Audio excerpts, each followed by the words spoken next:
Hi, everyone. Judge Andrew Napolitano here for Judging Freedom.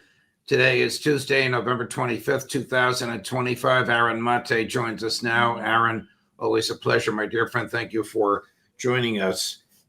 Before we get to the U.S. starting this war with the coup in 2014, and maybe even before that, I do want to ask you about the other hotspot, which seems to be off the front pages, at least this week, because of this 28-page written on a cocktail napkin plan. And that, of course, is Gaza. Are the Israelis still killing people in Gaza and in Lebanon? Yes, they are. And thank you for bringing it up because it's been totally forgotten. The purpose, one of the main aims of this so-called ceasefire was essentially to displace Gaza from the front pages and let Israel continue killing Palestinians with even a freer hand. And that's what's happening. Israel continues to kill Palestinians every single day in Gaza. And also in Lebanon, as you mentioned, there was a strike recently that killed a number of civilians, followed by another strike that killed a senior Hezbollah military commander. Israel's sending the message that, as far as it's concerned, the military conflict is not over because it wants to impose its hegemony at all costs. It advanced very far in that goal in Syria with now the ouster of Bashar al-Assad almost a year ago, and now you have a new government that is not standing up to Israel at all and is willing to basically be part of the coalition that lets Israel do whatever it wants across the region. Before Assad was overthrown, Syria was a land bridge through which Hezbollah could receive weapons from Iran. Now that's over, and Israel's been empowered by that, and they're taking advantage of their victory there. They're taking advantage of the UN Security Council resolution last week that essentially legitimized Trump's vision for Gaza being ruled by friendly oligarchs and having no role at all for any Palestinian leadership that actually wants to stand up for Palestinian self-determination. They're taking advantage of that by continuing the killings. Our friends at antiwar.com are reporting this morning that an American surgeon who specializes in a badly needed procedure involving the reconstruction of the intestines and who had been permitted to perform hundreds of these surgeries in the past was barred from entering Gaza by the Israeli forces. He can't get an answer from them. He's had to hire Israeli lawyers to file a lawsuit. He's been sitting outside the courthouse for 10 days. But why do they do things like this? What possible conceivable justification is there for this? His patients were to have been children. It's just pure sadism. For the same reason why Israel wouldn't let cancer patients leave Gaza for treatment going back many, many, many years. It's just complete sadism. It's to show that we control every aspect of Gaza. We're the real masters here. And this one doctor's experience is just a microcosm of all the cruelty that Israel inflicts on people, both inside Gaza and those trying to come in to help them. All the bureaucratic hurdles that aid groups have faced trying to bring their aid into Gaza that's sitting on the border, all the different logistical hurdles they have to overcome, which end up leading nowhere because Israel can do whatever it wants. And there's no one holding Israel to account. And that's what's so shameful about this recent UN Security Council vote. Traditionally, it's been the U.S., giving full impunity to Israel. But by also not vetoing this measure, I think Russia and China helped give impunity to Israel. And that's just shameful. Before we jump to Ukraine, our friend and colleague, Phil Giraldi, who was in the CIA at the time of Jonathan Pollard's spying, has referred to Pollard as the most dangerous spy in American history who did the most dangerous damage to American security. Last week it was revealed. It apparently happened in the summer. He was welcomed and embraced at the U.S. Embassy by United States Ambassador Israel Firster Mike Huckabee. Why would something like that happen? Because the policy is Israel first, and it's unbelievable that this is not a scandal. That the U.S. ambassador to Israel had a secret meeting, which he didn't even report up the chain, with a traitor, someone who stole some of the most sensitive secrets in U.S. history, giving nuclear secrets to Israel. By the way, it's said that some of those secrets made their way to the Soviet Union, which made it even more dangerous. And yet he's celebrated in some circles, in Zionist circles, as a hero. And Mike Huckabee was basically treating him as a hero and having a friendly chat with him. It's extraordinary. There are some people inside the CIA that have been very upset by this, and that's why this story got leaked. But it's not a political scandal at all at home. And imagine if the U.S. ambassador to Russia had met with, say, Edward Snowden and had a friendly chat. Now, it's not a fair comparison because Edward Snowden, he didn't give his state secrets to a foreign power. He released them to the American public to alert people about warrantless surveillance. So it's not a fair analogy. But the point is, had someone done this with Edward Snowden, this would be a major controversy and there'd be forced resignations. Mike Huckabee meets with a literal traitor, and it's fine. No scandal. Dual American and U.S. citizenship. He was a civilian employee of the Navy at the time. Here's from today's Washington Post. This is back to when we were talking about the American surgeon. Lack of tents, food, and warm clothes leave Gazans exposed ahead of winter. As winter approaches in Gaza, more than 1 million residents are vulnerable to extreme weather and disease as Israeli restrictions hobble the humanitarian response. I thought part of the Witkoff, Kushner, Trump, Tony Blair, Gaza ceasefire peace agreement removed the Israeli restrictions on humanitarian aid. And I thought the Americans were going to assure that the Israelis permitted the humanitarian aid. Apparently not.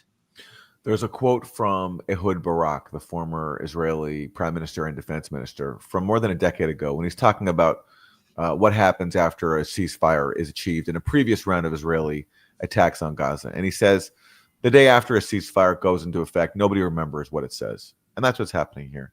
Sure, there's supposed to be some increased provision of humanitarian aid, but who's going to make Israel do it? It's the U.S. that matters, and the U.S. has given Israel full impunity. And unfortunately, other countries around the world, all the influential Gulf states, Russia, China, no one is using their leverage to help the people of Gaza because, frankly, the people of Gaza just have no power. Noam Chomsky observed this a long time ago. The Palestinians offer nothing to people in power, especially in the U.S., but elsewhere too. So therefore, they're just treated as a nuisance and their rights are expendable. But they tug at our heartstrings because of the brutalization, I don't even know if that's a word, but you know what I mean, that Israel has visited upon them and gotten away with and continues to do so. Of course, they tug at the heartstrings of anyone with a heart, but unfortunately, our rulers don't. I mean, look at the clips. I mean, you've played them on the show of Sarah Hurwitz, the former speechwriter for Michelle Obama. She wrote Michelle Obama's famous line, "When they go low, we go high." Well, yeah. What's Sarah Hurwitz been saying? She's been saying what a problem it is that there's a wall of carnage every day on social media that prevents young people from being able to support Israel because they see, thousands of dead Palestinian children. And to her, the problem is not that Israel's killing Palestinian children; it's that young people here can see it. So those who our leaders are, whether it's liberal Democrats like her or the Republicans. And so our policy is just completely devoid of humanity because when it comes to Israel, we've put Israel first, and putting Israel first means internalizing Jewish supremacy. Here's another one that'll drive you up the wall. I don't know if you know this lady. She's a Jewish British journalist named Melanie Phillips. Listen to this, Chris, number 13. The world has been made to believe that peace and justice in the Middle East hinge on the Palestinians getting a state of their own. Justice for the Palestinians has been deemed to be the issue that drives all before it. By apparently denying that happy outcome, the state of Israel has come to be perceived as the enemy of humanity itself. This is the big lie that we are all up against. But the Jewish world has never identified this big lie as such and has never fought it. It has never told the world the truth. There is no such thing as Palestine. There is no such thing as the Palestinian people. The Jewish world has never told the rest of the world that the indigenous people of the land of so-called Palestine are the Jews, that the Jews are the only people who have any entitlement to any of this land, an entitlement based in law, in history and morality, and they are the only people who have an entitlement to all of it. The Jewish world has never said that. I mean, this is just off the charts fanaticism, but yet it's totally mainstreamed and it's treated to be, respectable to think this way. Just on the factual assertion, like she makes there, that the Jewish world has never stood up for the belief that there's no Palestinians.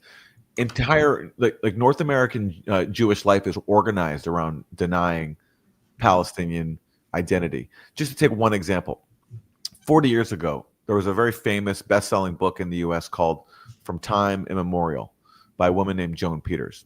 If that's who actually wrote it. She probably didn't. Someone else probably wrote it for her. But anyway, and the whole book was based on this claim that she had discovered through her own original research that basically all the Arabs who were in Palestine, at the time of Zionist colonization, that basically all of them had come over from Egypt and other Arab countries to take advantage of the wonderful labor opportunities that the Zionists offered them.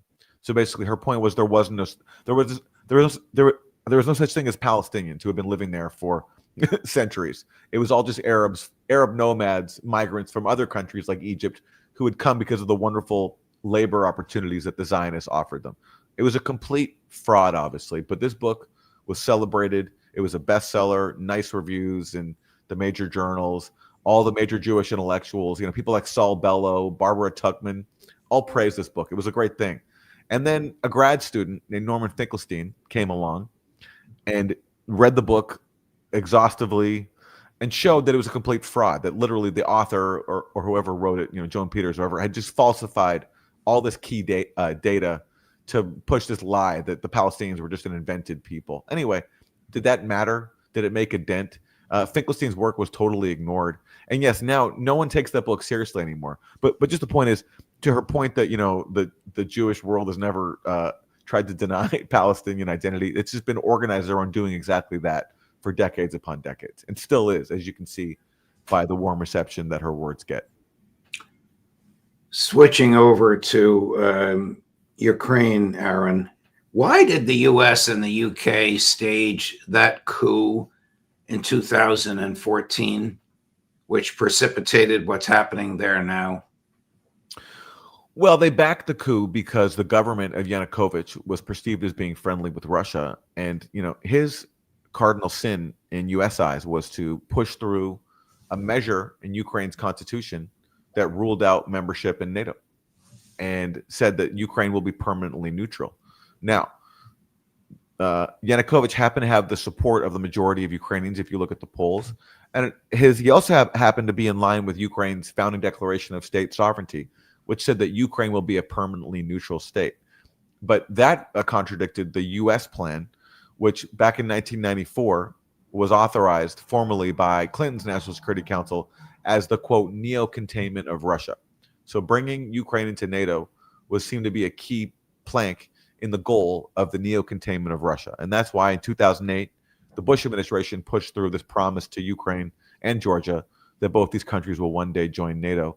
And once that was formalized with this NATO invitation, that set the path for conflict. And so when you have a President Yanukovych trying to enshrine permanent neutrality, he had to go.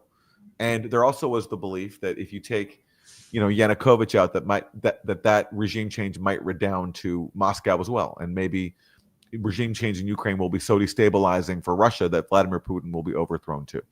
So that's basically been the goal, and that's been the policy that has been pursued ever since, to the point now where Trump, this week unveils this new idea for a peace plan, and you can see in Washington the absolute freakout from both parties. Mitch McConnell saying this is a huge betrayal, because this is a betrayal to the project of trying to use Ukraine to bleed Russia, because it would finally bring this horrible war to an end. How do you think the 28-point plan came about? I mean, was it literally drafted of 2 days of meetings in Miami between Kirill Dmitriev and Steve Witkoff, neither of whom is an official of either government? Well, that is my understanding, that Dmitriev and Witkoff, and unfortunately Jared Kushner, because speaking of someone like without a title, Jared Kushner really has no title at all. I mean, Witkoff is an envoy, and so is Dmitriev. He's an advisor in some capacity to Putin, especially on the issue of foreign investment. So I do think that he has an actual mandate along with Witkoff.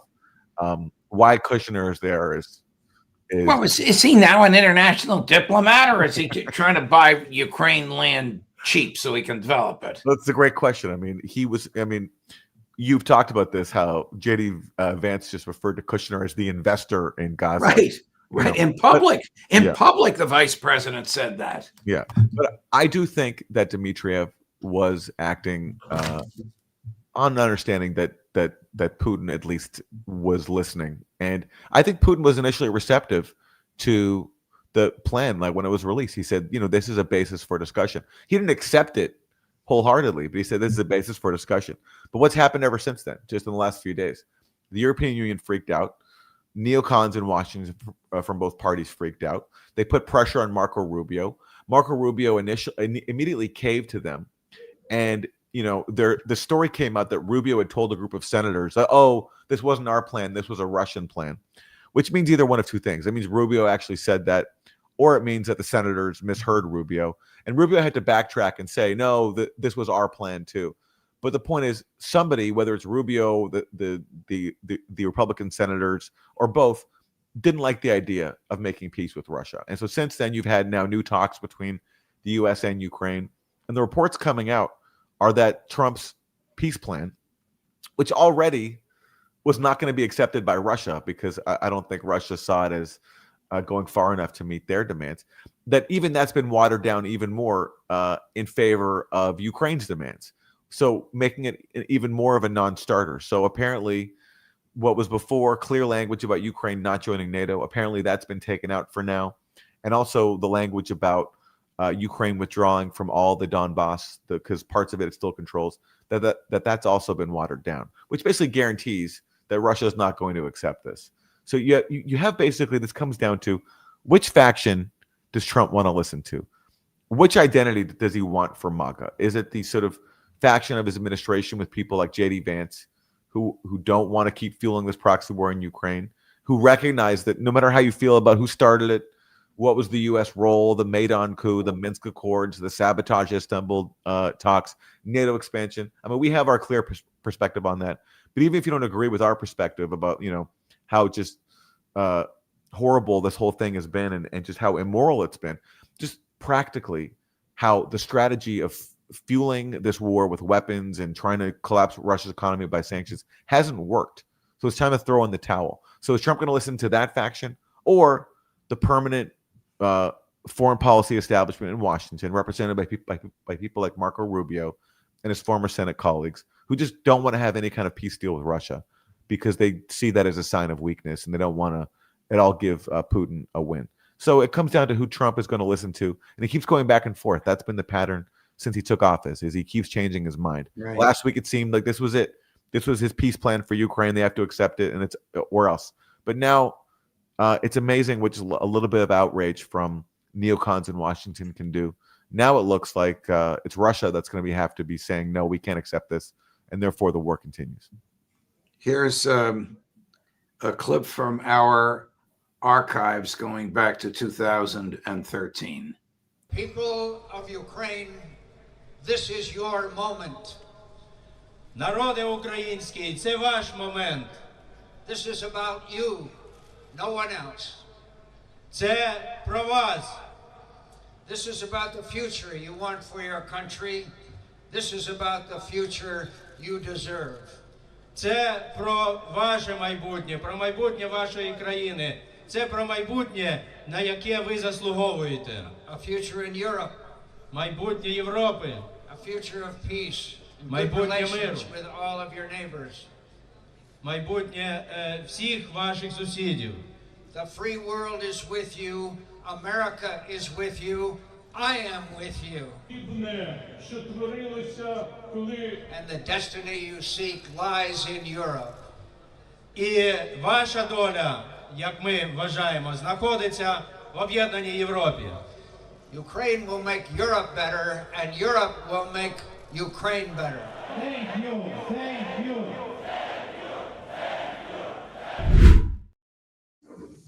One of the great warmongers of the modern era.